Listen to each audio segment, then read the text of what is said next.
What is up, bros? Me, Josh here. In today's video, we're going to go over the newest game mode to hit World of Warships, and that is the Operations. Now, what are these? This is basically a PVE encounter where you and 6 other friends can go against some bot ships, achieve some missions, and get some sweet loot from it. And all you have to do to start doing this game mode is basically just clicking up on the normal game type, battle type, co-op, random, ranked, which is coming, and Operation of the Week.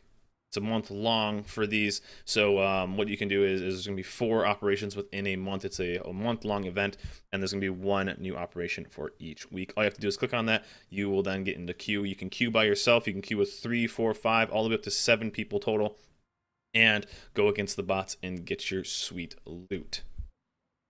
So jumping into the operations, it's going to be you and 6 other friends potentially. Now, if you don't have a full group of 7, you could easily go into just a random. You could join solo and join with 6 other random people. The only thing that I recommend getting as many people as possible is just because there is some coordination needed. These aren't the easiest things to do. It is actually pretty tough because you're going against waves of ships.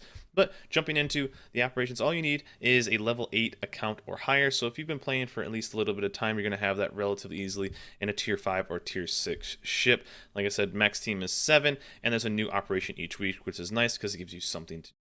Because if you are able to do this, let's say 5-star it out in the first time, there's not really that much to do, but there is some kind of replayability because it is relatively fun.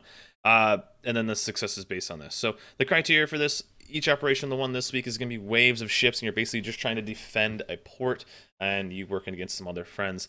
One thing you want to do is when going into this, I highly recommend kind of builds and stuff. I guess we can maybe jump into that a little bit, but having one CV player is definitely nice because there is kind of a pseudo boss fight in this, and it will just absolutely dunk you if you don't have a CV player.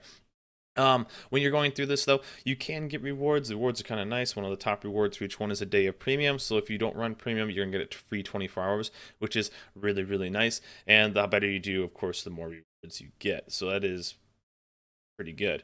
Now, looking over, let's check over the other tab.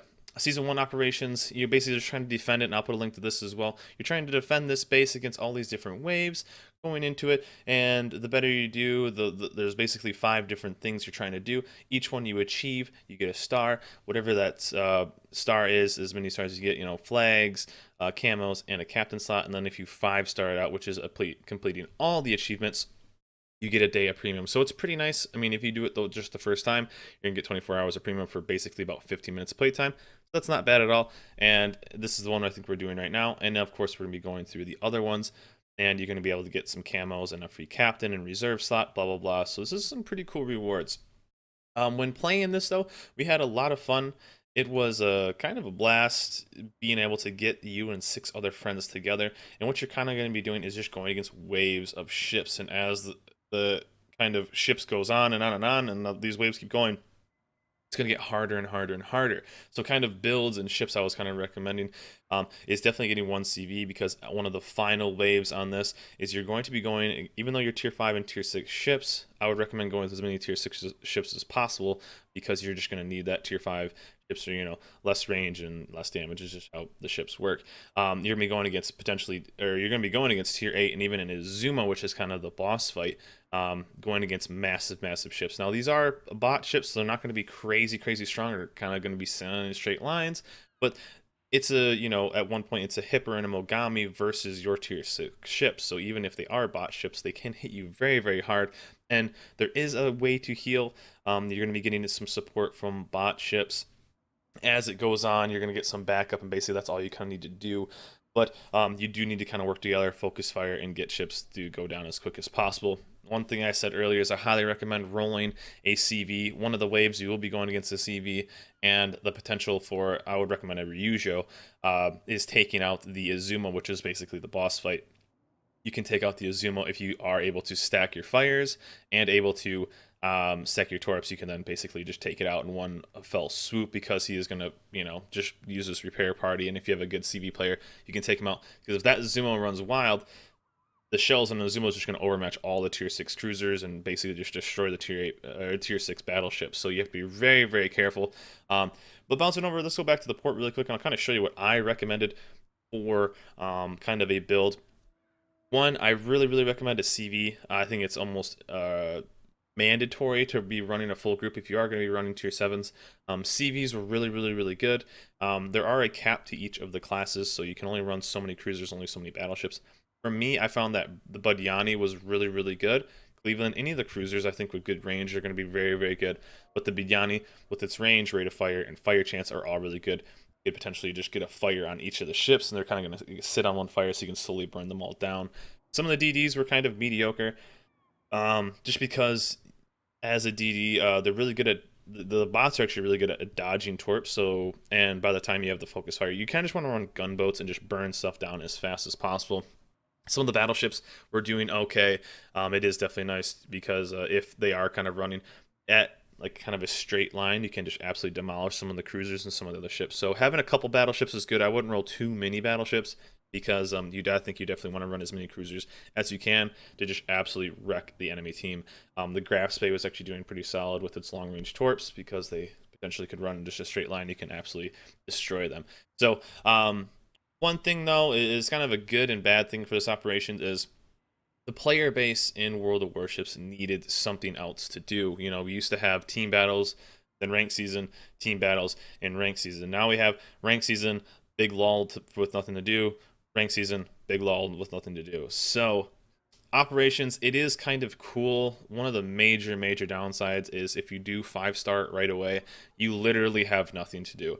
There's really nothing other than just something different and something kind of fun for replayability. I really wish Wargaming would have potentially put out a campaign for this to make you kind of keep playing it and keep having something to do.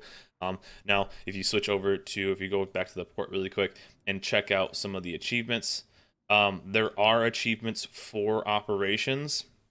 You know, doing so many things, so many operations, getting them done. There is new achievements for that, but as a actual campaign, there really isn't anything. So it's kind of a bummer. I wish they maybe would have done something because if honestly, if you're gonna go in and you 5-star the first time, you're not going to get any more rewards. You're not going to get anything. You just keep playing it, and then you would get more experience and everything from just doing a random battle. So I wish Wargame would have done that a little bit different. The upside is though it is something different. You can get some of your friends together. Instead of just the division that maxes at 3 players, you can get a bigger group of people to play together. Now these things aren't easy. It's not, you just can't not even try an AFK and get a 5-star. You actually have to work for a 5-star. I think we did 7 or 8, and I think we got 4 or 5 5-stars out of that. And there was one we didn't ever fail it, but I think we got a 2-star once and a 3-star and a 4-star, and I think the rest were 5s. But it is fun for me though. It was fun for about an hour to 2 hours, and then after that, it's the same thing. If they had something to maybe keep you going, like you would keep getting flags, or you could keep getting camos, or you could keep getting whatever, something to kind of keep me playing, which I thought would have been fun for the campaign. Have the campaign be throughout the entire month. There's nothing wrong with that. So what do I think of the operations? I think the operations are fun because they're different. It's something else to do, but I just don't think the replayability is there. I don't think it's something that make you really grind. I think it's something that you go and play for a day, and then you wait for next week's operation to come out. You play that, you get that done in the first whatever, if you have a good enough group, and then you're kind of sitting there going back to the normal game. Is this the savior of World of Warships? I don't think so. I still think there's something that needs to be a bit more competitive. It's very interesting though because there are more operations, and it does really open a door for World of Warships to have a PVE aspect of the game that I think a lot of people want. One thing that is kind of nice about the kind of a potential for PvP or PvE is if people are having a really bad night in random battles and they are just, the games aren't going their way, teams aren't working together, blah blah blah blah blah. It is a really good way of just kind of getting away from that and not having to deal with that kind of madness that this game can be, and going in and kind of just having fun with your friends. I love that aspect of it. For me, as being a bit more of a competitive person, it's fun for a little bit, and then the gimmick kind of wears off. So, one, I wish they had some more replayability for more rewards. Two, I wish there was a campaign to make me go a little bit harder on these.